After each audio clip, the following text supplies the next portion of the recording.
السلام علیکم ورحمۃ اللہ وبرکاتہ۔ انشاءاللہ آج ہم سورۃ البقرہ کی آیت نمبر 37، 38 اور 39 پڑھیں گے۔ اعوذ باللہ من الشیطان الرجیم، بسم اللہ الرحمن الرحیم۔ فتلقا، پس سیکھ لیے۔ فتلقا کا مطلب ہوتا ہے شوق سے اور رغبت سے کسی چیز کو قبول کرنا۔ فتلقا، پس سیکھ لیے آدم علیہ السلام نے من ربہ، اپنے رب سے، کلماتن، چند کلمات، فتابہ، پھر وہ مہربان ہوا، علیہ، اس پر، انہو، بے شک وہ، ہوا، وہی ہے، التواب، بہت توبہ قبول کرنے والا، الرحیم، نہایت رحم کرنے والا۔ اس آیت میں یہ بات بتائی جا رہی ہے کہ جب آدم علیہ السلام اور حوا علیہ السلام سے لغزش ہوئی، ان سے غلطی ہوئی، تو وہ دونوں بہت نادم اور پشیمان ہوئے اور انہوں نے اس غلطی کا تدارک کرنا چاہا۔ حضرت آدم علیہ السلام جب پشیمانی میں ڈوبے دنیا میں تشریف لائے تو توبہ اور استغفار میں مصروف ہو گئے۔ اس موقع پر اللہ سبحانہ و تعالیٰ نے ان کی رہنمائی فرمائی اور ان کو دعا سکھائی، وہ کلمات سکھائے معافی کے، جو سورۃ الاعراف میں بیان کیے گئے ہیں۔ سورۃ الاعراف آیت نمبر 8 میں ہے۔ حضرت آدم علیہ السلام نے فرمایا، اللہ تعالیٰ نے ان کو سکھایا اور انہوں نے فرمایا، ربنا ظلمنا انفسنا وان لم تغفر لنا وترحمنا لنکونن من الخاسرین۔ اے ہمارے رب، ہم نے اپنی جانوں پر ظلم کیا، اور اگر تو نے ہمیں معاف نہ کیا اور ہم پر رحم نہ فرمایا تو ہم ضرور خسارہ پانے والے میں سے ہو جائیں گے۔ حضرت آدم علیہ السلام نے اپنے گناہ کا اعتراف کر کے اللہ تعالیٰ سے اس کی مغفرت کا سوال کیا۔ فتاب علیہ انہ هو التواب الرحیم۔ بس اللہ تعالیٰ نے آدم علیہ السلام کی توبہ قبول کر لی اور ان پر رحم فرمایا۔ جو کوئی سچے دل سے توبہ کرتا ہے اور اللہ تعالیٰ کی طرف رجوع کرتا ہے تو اللہ تعالیٰ اس کی توبہ قبول فرما لیتا ہے۔ اور اللہ تعالیٰ کے بندوں کی طرف رجوع کرنے کی دو قسمیں ہیں۔ سب سے پہلے اللہ تعالیٰ بندے کو توبہ کی توفیق عطا کرتا ہے، پھر جب توبہ کی تمام شرائط پوری ہوتی ہیں تو اللہ تعالیٰ توبہ قبول فرما لیتا ہے۔ اور شرائط کیا ہیں؟ کہ بندہ سچے دل سے نادم ہو اور پھر سچے دل سے توبہ کرے اور پھر اس توبہ پر ہمیشہ قائم رہے، دوبارہ وہ غلطی نہ دہرائے۔ انہ هو التواب الرحیم۔ بس اللہ تعالیٰ اپنے بندوں کی توبہ قبول کرنے والا اور اپنے بندوں پر بہت رحم کرنے والا ہے، اور بندوں پر اس کی رحمت یہ ہے کہ وہ انہیں توبہ کی توفیق سے نوازے اور ان کو معاف کر کے ان سے درگزر فرما لے۔ قرآن مجید میں اللہ تعالیٰ نے کئی جگہ توبہ کرنے کا حکم دیا ہے، جیسے سورۃ النور آیت نمبر 31 میں اللہ تعالیٰ نے فرمایا، اے مومنو، سب اللہ کی طرف توبہ کرو تاکہ تم نجات پا جاؤ۔ اسی طرح سورۃ التحریم آیت نمبر 8 میں فرمایا، اے ایمان والو، اللہ کی جناب میں خالص توبہ کرو۔ اور خالص توبہ یہ ہے کہ انسان پختہ ارادہ کرے کہ آئندہ ایسا گناہ نہیں کرے گا اور پھر اس پر قائم رہے۔ نبی کریم صلی اللہ علیہ وآلہ وسلم نے فرمایا، اے لوگو، اللہ کی جناب میں توبہ کرو، میں ایک دن میں اللہ کی جناب میں 100 مرتبہ توبہ کرتا ہوں۔ نبی کریم صلی اللہ علیہ وآلہ وسلم تو گناہوں سے پاک تھے، پھر بھی وہ تو 100 مرتبہ توبہ کرتے تھے، تو سوچیں کہ ہمیں کتنی دفعہ توبہ کرنے کی ضرورت ہے۔ صحیح مسلم اور صحیح بخاری میں عبداللہ بن مسعود کی حدیث ہے کہ رسول اللہ صلی اللہ علیہ وآلہ وسلم نے فرمایا، اللہ تعالیٰ اپنے مومن بندے کی توبہ سے اس آدمی سے بھی زیادہ خوش ہوتا ہے جو ایک بہت بڑے جنگل میں تھا، اس کے پاس سے اس کی سواری تھی جس پر اس کا کھانا اور پانی تھا، وہ آدمی سو گیا، پھر جاگا تو اس کی اونٹنی جا چکی تھی، وہ اسے تلاش کرتا رہا یہاں تک کہ اس پر پیاس نے غلبہ کیا، پھر اس نے کہا، میں اس جگہ چلا جاتا ہوں جہاں تھا، میں وہاں سو جاؤں گا یہاں تک کہ مر جاؤں۔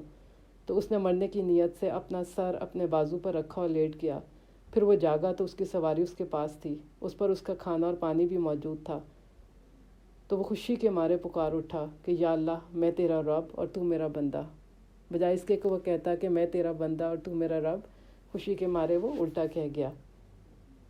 تو اللہ سبحانہ و تعالیٰ مومن بندے کی توبہ پر اس سے بھی زیادہ خوش ہوتا ہے جتنا کہ وہ بندہ اپنی سواری دیکھ کر خوش ہوا۔ تو کیا چاہیے کہ جب بھی غلطی ہو جائے توبہ کریں، اور انسان سے غلطی ہو جاتی ہے اس لیے فوراً توبہ کرتے رہنا چاہیے۔ نبی کریم صلی اللہ علیہ وآلہ وسلم نے فرمایا جو آدمی گناہ کرے پھر اچھی طرح وضو کرے اور 2 رکعت نماز پڑھے اور اللہ تعالیٰ سے بخشش مانگے تو اللہ تعالیٰ اسے معاف کر دیتا ہے۔ اور پھر یہ بھی فرمایا کہ اللہ تعالیٰ اپنے بندے کی توبہ قبول فرماتا ہے جب تک کہ اس کی نزا کا وقت نہ آ جائے۔ تو کیا چاہیے کہ اور موت کا وقت کیا پتہ کس وقت آ جائے، موت کس وقت اچانک موت آ جائے گی، اور اگر انسان نے اپنی توبہ نہیں کی تو پھر اس کا کیا حشر ہوگا۔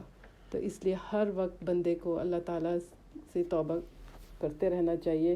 جب انسان سے غلطی ہو جائے تو غلطی سے توبہ کا طریقہ خود اللہ تعالیٰ نے سکھا دیا ہے، اور بندے کا عاجزی سے گڑ گڑا کر معافی مانگنا اللہ تعالیٰ کو بہت پسند ہے، اور جو بندہ سچے دل سے توبہ کرے اس کی توبہ اللہ سبحانہ و تعالیٰ قبول فرماتا ہے۔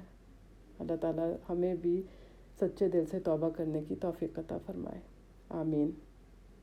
اور پھر اگلی آیت میں اللہ تعالیٰ نے فرمایا قُلْنَا کہا ہم نے اِحْبِطُوا اتر جاؤ، منہا اس سے جمیعاً سب کے سب، فَإِمَّا پھر اگر یأتینکم آئی تمہارے پاس منی میری طرف سے ہدن کوئی ہدایت، فمن تو جس نے تبع پیروی کی اتباع کی، ہدایہ میری ہدایت کی، فلا تو نہیں خوفن کوئی خوف ہوگا، علیہم ان پر، ولا ہم اور نہ وہ، یحزنون وہ غمگین ہوں گے۔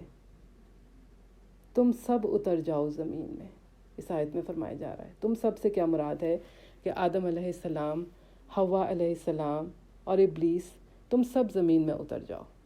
اور یہ اللہ تعالیٰ نے زمین پر اتارے جانے کا دوسری بار ذکر کیا تاکہ اس پر وہ حکم مرتب کیا جائے جس کا یہاں ذکر کیا جا رہا ہے، اور وہ کیا ہے کہ فَإِمَّا يَأْتِيَنَّكُم مِّنِّي هُدًى فَمَن تَبِعَ هُدَايَ فَلَا خَوْفٌ عَلَيْهِمْ وَلَا هُمْ يَحْزَنُونَ، یعنی اے جن اور انس، اگر تمہارے پاس میری طرف سے کسی وقت اور کسی زمانے میں ہدایت پہنچے، یعنی کوئی رسول اور کوئی کتاب آئے جو اس راستے کی طرف تمہاری رہنمائی کرے، جو تمہیں میرا تقرب عطا فرمائے، جو میری رضا کے قریب کر دے، تو پھر اس ہدایت کی پیروی کرتے ہوئے میرے رسولوں پر اور میری کتابوں پر ایمان لاؤ اور ان رسولوں کو رہنما بناؤ۔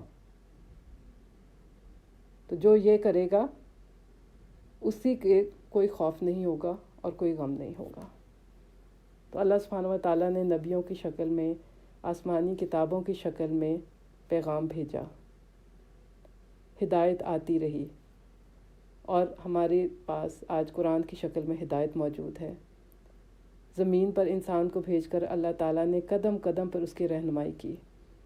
اس لیے پہلے انسان آدم علیہ السلام کو نبی بنایا اور ہدایت بھیجی، اور پھر اس کے بعد اور نبی بھیجے اور ہدایت بھیجی، اور جو کوئی ہدایت کی پیروی کرے گا اس کو خوف نہیں ہوگا اور غم نہیں ہوگا، اور خوف کا تعلق فیوچر سے ہے اور حزن کا تعلق دنیا سے ہے، پاسٹ سے ہے۔ یعنی جو لوگ ہدایت کی پیروی کریں گے انہیں نہ ہی دنیا میں غم ہوگا، کیونکہ انسان جانتا ہوگا کہ یہ دنیا میں جو بھی آزمائشیں ہیں وہ اس کے درجات کو بلند کرتی ہیں، اور قیامت والے دن بھی انسان کو اپنے کیے ہوئے اعمال کا غم نہیں ہوگا۔ حزن کیا ہوتا ہے؟ پاسٹ کا غم۔ قیامت والے دن انسان کو کوئی غم نہیں ہوگا کیونکہ اس نے اچھے اعمال کیے ہوں گے، اور اس کو آخرت میں سزا کا خوف بھی نہیں ہوگا کیونکہ خوف کا تعلق فیوچر سے ہے۔